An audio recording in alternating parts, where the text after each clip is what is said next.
Bapak atau Ibu, saudara-saudari semua, mari rekan-rekan sedama kita rangkapkan kedua tangan ke depan dada untuk mengagungkan guru junjungan kita.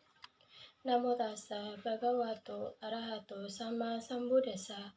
Namo tassa bhagavato arahato sama sambuddhassa. Namo tassa bhagavato arahato sama sambuddhassa. Selamat pagi, Namo Buddhaya.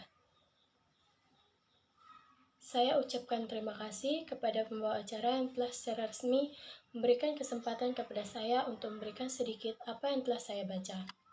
Saat ini kita berkumpul di sini untuk mengulang dhamma serta membahas dhamma merupakan berkah.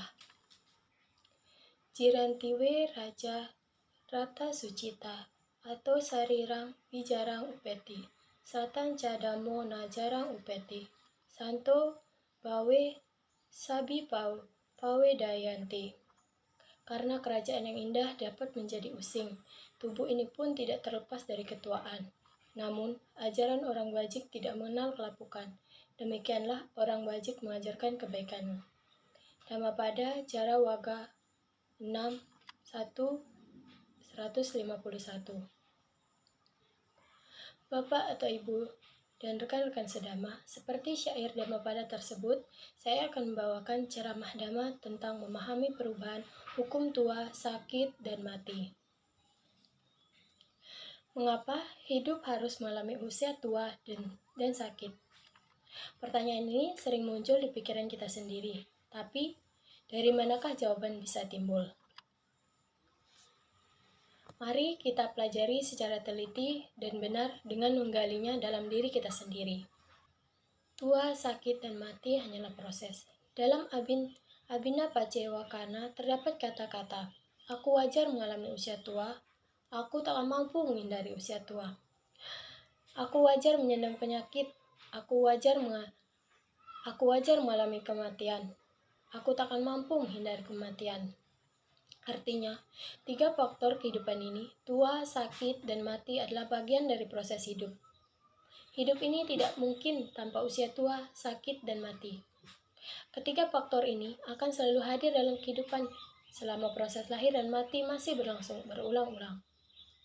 Itulah sebabnya, ketiga hal itu tidak bisa diatasi oleh siapapun sebelum mencapai kebebasan akhir, yaitu nibbana. Jadi, usia tua, sakit, dan mati hanyalah proses perubahan. Proses itu sendiri adalah perubahan. Pikiran yang dapat menyentuh, mengenal, mengerti dengan benar kenyataan terjadinya proses perubahan yang memang sungguh-sungguh alami sifatnya, akan dapat bersifat netral terhadap apapun yang terjadi dalam proses itu. Dengan demikian, tidak terdapat beban yang mempersulit pikiran dalam menyadari kondisi nyata yang mengalami perubahan. Pikiran pun sesungguhnya mengalami proses, dan oleh karena itu, perubahanlah nyata-nyata dilaluinya. Kadang-kadang sering gembira, puas, tenang, nyaman, bisa dijaga dan dikendalikan. Tapi, justru karena terjadi perubahan, tidak menentu Kadang-kadang pikiran itu juga tidak senang, tidak gembira, tidak puas atau kecewa. Tidak tenang, begitupun juga tidak nyaman. Proses yang terjadi dalam perubahan itu sendiri kadang lambat, kadang cepat. Karena terlalu cepat, maka kadang sulit dibedakan kalau pikiran itu berubah puas, tidak puas, puas, dan tidak puas. Begitu terus-menerus, berganti-ganti dengan sangat cepat. Itulah perubahan yang berproses dengan sangat cepat dan tidak pernah diam meskipun 1 detik. Jika terlalu dipikir, maka proses itu rasanya sangat lama, kenyataannya tidak. Pahamilah, perubahan itu berjalan terus. Kita harus berusaha untuk dapat menguasai pikiran dengan mengendalikannya sedapat mungkin dan tidak membiarkan pikiran itu justru memperbudak diri kita. Bila mana kita dapat melakukan hal ini dengan sebaik-baiknya, maka kita akan dapat memahami perubahan yang tidak pernah berhenti itu sebagaimana adanya memang demikian. Pemahaman timbul melalui perenungan. Buddha mengajarkan kepada kita semua untuk merenungkan bahwa segala sesuatu di dunia ini jelas-jelas mengalami proses perubahan yang tidak pernah berhenti sedetik pun. Ada sebuah pernyataan Buddha terdapat dalam satu sutta pendek, Kindada Sutta, bagian Majjhima Nikaya. Dalam sutta tersebut, dikatakan bahwa siapa yang suka memberi makanan adalah pemberi kekuatan.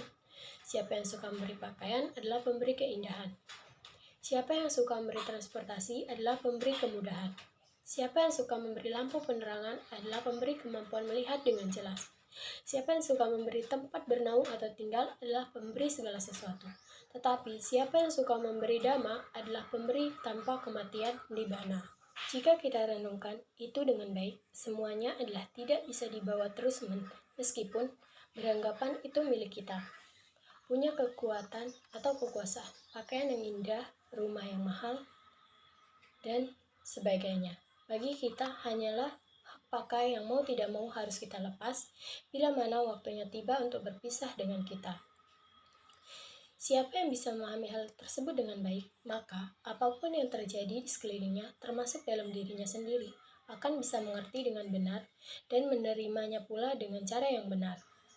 Dalam Anagata Bayani Sutta, Anguttara Nikaya dikatakan, terdapat satu kisah biku di mana dalam dirinya timbul ingatan, sekarang ini saya masih muda, berambut hitam, terkondisi dengan usia remaja, tahap pertama masa kehidupan. Suatu saat akan tiba sebagai kenyataan ketika tubuh ini secara wajar dipengaruhi oleh usia tua dan kelapukan.